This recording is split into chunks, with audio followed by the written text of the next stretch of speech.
আপনারা ভোটটা দিতে যাবেন। ভোটটা আপনারা যাকেই দেন, আমরা ভোট চাচ্ছি না আপনাদের কাছে, আমরা বলছি আপনারা ভোটটা দিবেন এবং একটা সুস্থ, সঠিক, গ্রহণযোগ্য, স্বচ্ছ নির্বাচন অনুষ্ঠান করার জন্য আমরা বাংলাদেশ জাতীয়তাবাদী দল বিএনপি বৃহত্তম একটি রাজনৈতিক দল হিসেবে আমাদের যে দায়িত্ব এবং কর্তব্য সেটা পালন করে যাব। আমরা নির্বাচন কমিশন এবং বর্তমান প্রশাসনকে সর্বোচ্চ সহযোগিতা করব এই নির্বাচনটি যাতে সঠিক সুষ্ঠুভাবে সম্পন্ন হয়। এই একটা সঠিক নির্বাচনের মাধ্যমে যারাই রাষ্ট্র পরিচালনায় আসুক তাতে কোনো অসুবিধা নাই, কিন্তু সর্বোচ্চ যাতে ভোট কাস্ট হয় এবং আপনারা সকলেই ভোট কেন্দ্রে যাবেন, এটাকে হেলাফেলা করবেন না। আপনাদের একটা ভোট কিন্তু বাংলাদেশের ভবিষ্যৎকে পরিবর্তন করে দিতে পারে। আপনাদের ভোটের মাধ্যমে নির্বাচিত সরকার আসলেই কিন্তু আগামী দিনে সরকার আপনাদের কাছে, আমাদের কাছে দায়বদ্ধ থাকবে।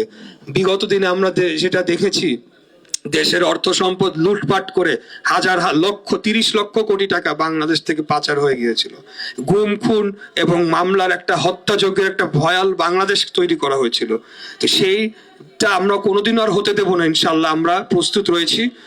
তবে একটা জবাবদিহিতার সরকার এখন অত্যন্ত প্রয়োজন আমাদের জন্য।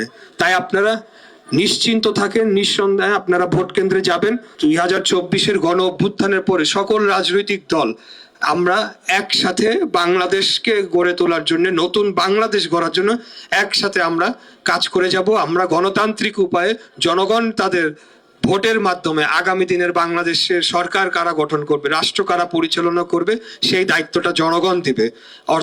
অর্থাৎ আমরা চাই আমাদের বাংলাদেশের ক্ষমতার চাবিকাঠি যাতে জনগণের হাতে চলে যায়। ক্ষমতার মালিক তো মহান আল্লাহ তাআলা, কিন্তু চাবিকাঠিটা যাতে জনগণের হাতে থাকে সেজন্য আপনারা অবশ্যই ভোটটা দিবেন। তো আর বক্তব্য দিব না, এখন আসলে বক্তব্য দেওয়ার এটা স্থান নয়। আমাদের দেশ নগরীর, আমাদের দেশের অনেক সমস্যা রয়েছে, সেই সমস্যাগুলা নিয়ে এবং তার সমাধানগুলা নিয়ে আমরা আপনাদের সামনে আবারও আসবো যখন আমাদের আনুষ্ঠানিকভাবে প্রচারণা শুরু হবে। তারপরে আপনারাই বিচার বিবেচনা বুদ্ধি করে যাদেরকে মনে করবেন আগামী দিনে রাষ্ট্র পরিচালনার জন্য যোগ্য ব্যক্তি, তাদেরকে আপনারা আসার। অবশ্যই আমার বিশ্বাস জনগণ কোনোদিন ভুল করে না, জনগণ সব সময় সঠিক ব্যক্তিদেরকেই তারা ভোট দিয়ে নির্বাচিত করে এবং তারা পরবর্তীতে আবারও তো নির্বাচন হবে, এটাই তো শেষ নির্বাচন না। আমরা গণতন্ত্রের মহাসড়কে উঠেছি, প্রতি 5 বছর অন্তর অন্তর নির্বাচন হবে। যদি কোনো সরকার তাদের দায়িত্ব ঠিক মতো পালন না করতে পারে, আপনারা তাদেরকে পরিবর্তন করে দিবেন।